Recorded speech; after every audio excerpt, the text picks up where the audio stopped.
오늘도 우리 사는 이야기 찾아주셔서 감사합니다. 사연자분이 보내주신 이야기 시작해볼게요. 저는 아이를 잃어버렸습니다. 아니, 잃어버린 줄 알고 있었습니다. 저의 전 남편의 시누이는 나름 부잣집에 시집을 갔습니다. 나름 작은 도시에서는 유명한 곳이었죠. 시누이가 시집을 잘 간 탓인지 시어머니의 기세 등등함이 하늘 높은 줄 몰랐고 마치 그 집안 사람인 듯한 행동들을 하곤 했습니다. 시댁은 그저 평범한 집안이었는데도 말이죠.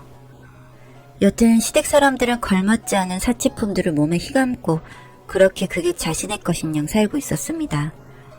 그렇다고 저에게 따로 집안을 비교하거나 그런 부분으로 문제를 삼진 않으셨습니다. 그럴 가치도 없다고 느꼈을지도 모르겠고 어쩌면 그럴 필요도 없을 만큼 그 상황에 만족하고 계셨을지도 모르죠. 결혼 생활은 아주 평탄했고 평온했습니다. 아니, 오히려 시누이 덕을 더 봤다고 해도 과언이 아니에요. 제가 임신을 했을 무렵 시누이도 임신을 했습니다.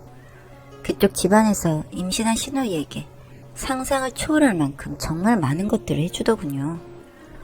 덕분에 저도 그런 혜택을 같이 받았어요. 살 트지 말라고 고급 마사지도 같이 받으러 다니고 1:1 산모 요가 수업도 저까지 받을 수 있게 해주셨죠. 유아용품은 말도 못해요. 정말 최고급. 들어오는 선물들도 어마어마했어요.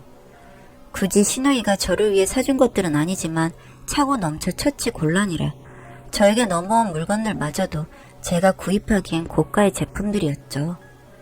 주변 친구들도 다들 부러워했습니다. 그렇겠죠. 제가 받는 마사지, 요가, 육아 수업 등등 거기다 최고급 육아용품들까지 전 그냥 생긴 셈이니까요. 그렇게 막달이 다 돼갈 때까지 함께 다니다 보니 정말 친구보다 더 친해지게 되었습니다. 아무래도 비슷한 시기에 임신을 하고 출산 준비를 하고 그러다 보니 더욱더 그렇게 된 것 같아요. 저희가 막달이 다 돼갈 때쯤 시누이의 남편은 해외 지사 문제로 출장을 가게 되었습니다. 짧은 출장이 아닌 길면 1, 2년 걸리는 장기 출장이라 출산 예정일까지 미뤄보려고 했지만 일이 급하게 되어서 출산을 함께 하지 못하고 떠나게 됐죠. 막달인 신우는 혼자 집에 있을 수 없어 출산은 몸조리까지 시어머니 댁에 와 있는다고 했습니다. 잘 됐다 생각되면서도 부러웠습니다. 막달인데 혼자 집에 있는 것보단 훨씬 안전하고 아무리 최고급 조리원에 간다고 해도 어쨌든 친정에 있으면서 몸조리하는 게 마음이 편할 테니까요. 저는 출산 예정일 하루 전날 진통이 시작됐고 예정일에 맞춰서 출산을 했습니다.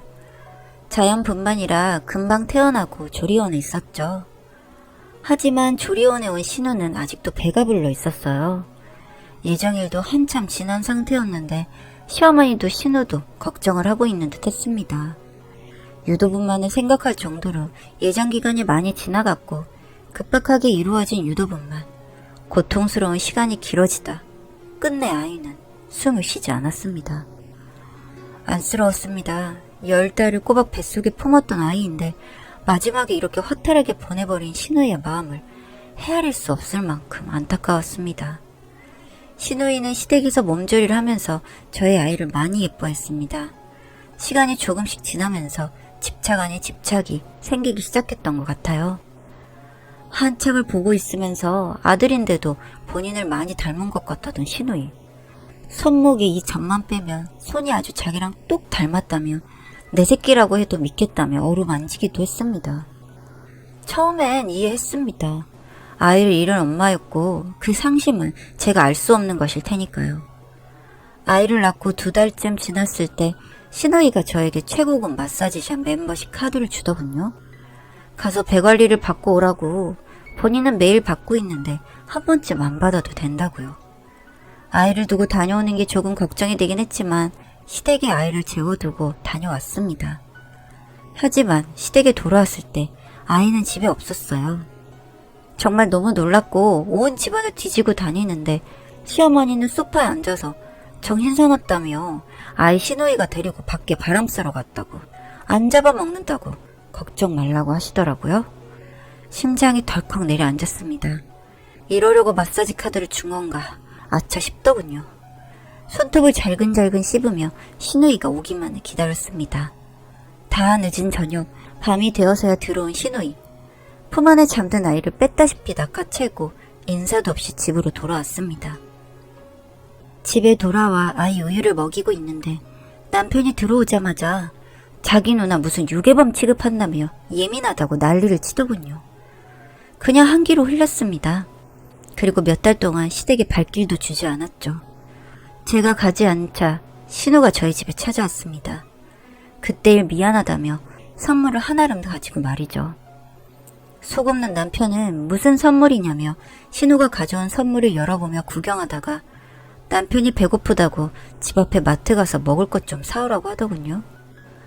집에 아이 아빠가 떡하니 있는데 또 무슨 일이 있겠어 라는 아니란 생각으로 저는 마트에 다녀왔습니다. 그런데 역시나 신우가 또 아이를 데리고 나갔습니다. 마트에서 사온 물건을 집어 던지며 소리를 질렀습니다. 미친 인간이 애를 물건 취급하는 거냐고.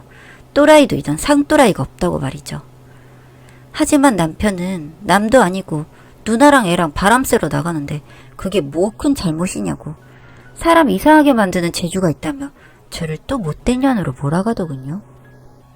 신우에게 면전에 대고 이러지 말라고 말을 해야 할 것 같아서 아이를 데리고 집에 오기를 기다렸습니다. 저의 이런 생각을 읽은 건지 남편이 아래로 내려가서 아이를 데리고 들어왔습니다. 속에서 천불이 나고 억울하고 짜증에 밀려오고 진짜 다 때려치우고 싶고 아이를 안고 들어오는 남편 얼굴에 뺨을 날렸습니다. 뻥쪄서는 어버버버 거리는 남편 품에 안긴 아이를 안고 방 안으로 들어와 문을 잠궈버리고 방 안에 꽁꽁 숨어 있었습니다. 그 후 시어머니의 연락도 신우의 연락도 다 피했고 남편도 이야기라도 꺼내려고 하면 정말 미친 사람처럼 방방거리며 날뛰었어요. 말도 꺼내지 말라고 하면서 말이죠. 머리도 식히고 장도 볼 겸 아이를 데리고 월마트를 갔습니다. 카트에 아이를 앉히고 정말 잠시 물건을 본다고 아이에게 시선을 뗐습니다. 정말 1분도 안 되는 시간이었습니다. 수많은 사람들 사이에서 그렇게 카트에 앉아있던 아이가 사라졌어요. 심장은 내려앉고 주변에 아무 소리도 들리지 않았습니다. 고객센터로 달려가 경찰에 신고해달라고 아예 없어졌다고 두서없이 계속 했던 말만 중얼거렸던 것 같아요.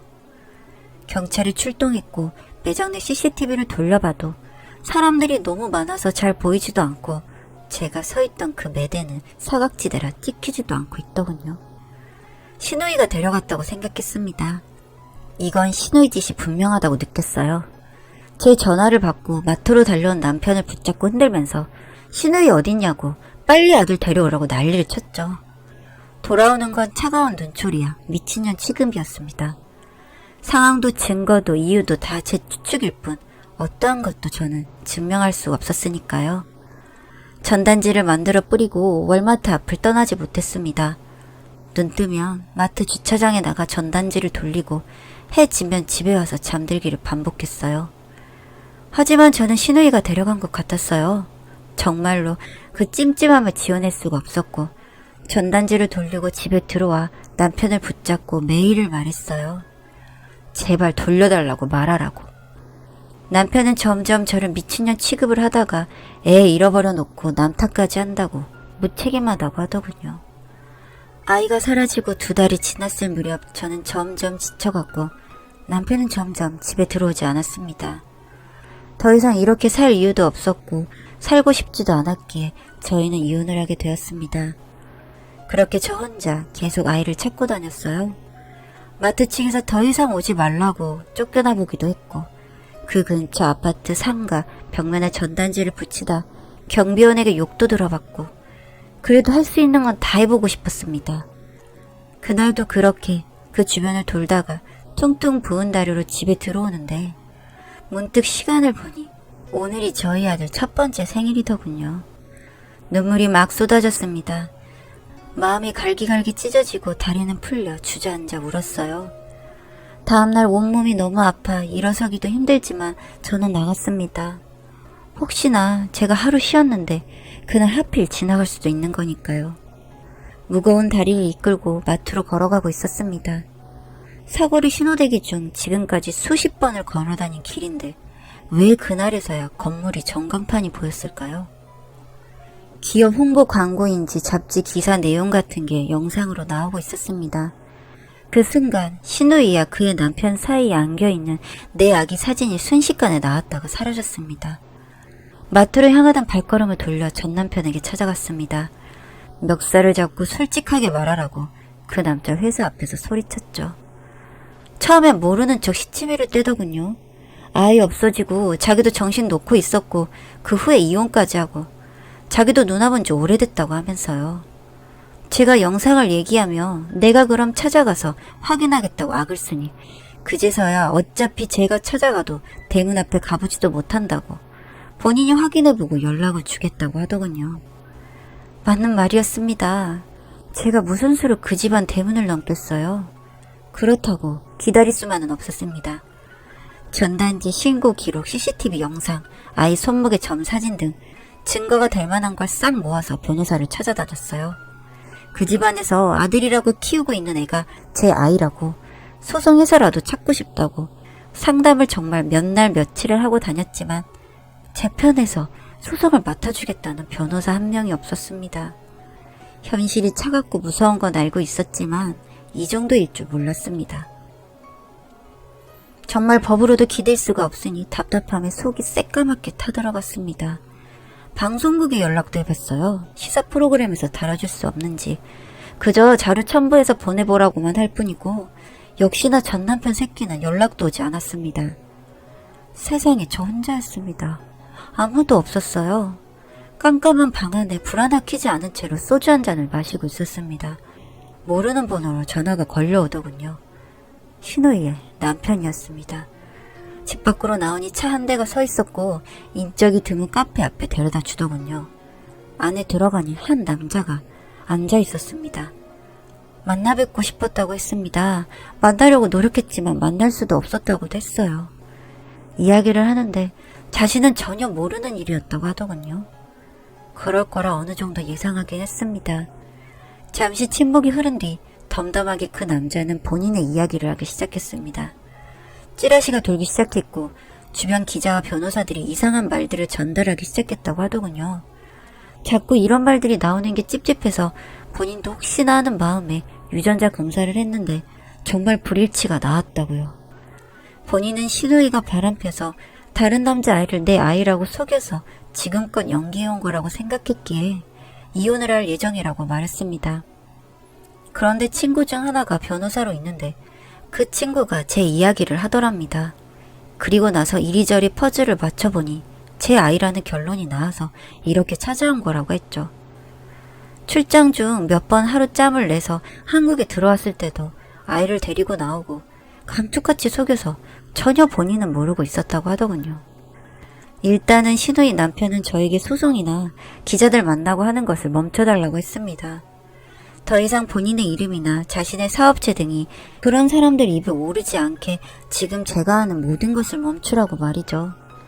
이혼을 진행하고 본인이 무슨 수를 써서라도 아이를 돌려주겠다고 했고 그리고 그 아이를 키울 만큼의 돈도 원하는 만큼 지불하겠다고 했습니다. 지금까지 있었던 일들을 더 이상 어떤 누구에게도 발설하지 않고 본인 계획대로 이혼할 수 있게 가만히만 있어준다고 서류에 사인만 한다면 모든 걸 다 되돌려놔 주겠다고 말이죠. 저는 고민도 하지 않고 사인했습니다. 아이를 다시 돌려준다는데 사인을 하지 않을 이유가 없었으니까요. 얼마 후 소문이 퍼지기 시작했습니다. 신우이가 바람을 펴서 이혼했다며 동네 신문에까지도 기사가 나왔습니다. 어딜 가도 신우이 욕이었어요. 모든 사람들이 그 여자 제정신이 아니라며 하나같이 욕을 해주고 있더군요. 아직 아이는 돌아오지 않았지만 저는 너무 속이 시원했습니다. 그동안 마음에 맺혔던 것들이 조금이나마 풀리는 듯 했어요. 그 소식을 접한 뒤 얼마 뒤 기다리던 저의 아들이 제 품으로 다시 돌아왔습니다. 어떻게 처리를 한 건지 자세하게 알 수는 없었지만 온전히 제 성을 따서 제 호적에 올리고 전 남편도 건질 수 없게 만들어 놓으셨더군요. 약속된 비밀 유지금도 엄청나게 많이 들어왔습니다. 이 일이 이만큼의 돈을 지불할 만큼 알리고 싶지 않은 일인가 싶지만 여튼 저는 복권에 당첨된 기분이었습니다. 여튼 저는 복권에 당첨된 기분이 들었습니다. 아들이 내게 돌아온 것도 너무 감사했죠. 시누이 백으로 취직한 남편은 회사에서 잘렸고 시누이는 얼굴 들고 밖에 돌아다닐 수 없는 상황이 돼버렸습니다. 기세 등등 사치품을 휘감던 시어머니는 한순간에 몰락한 이 상황을 받아들이실 수 없는지 정신이상 증세를 보이시는 것 같더군요. 남편이 잊을만 하면 자꾸 연락을 합니다. 이제서야 연락을 해옵니다. 정말 웃기죠? 잘못했다고, 본인도 전혀 모르는 사실이었다고, 자신도 피해자라고 하면서요.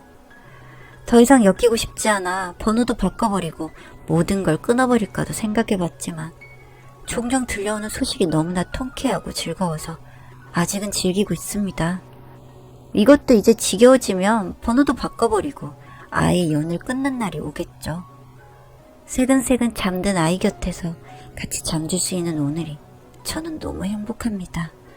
더 이상 바랄 게 없네요.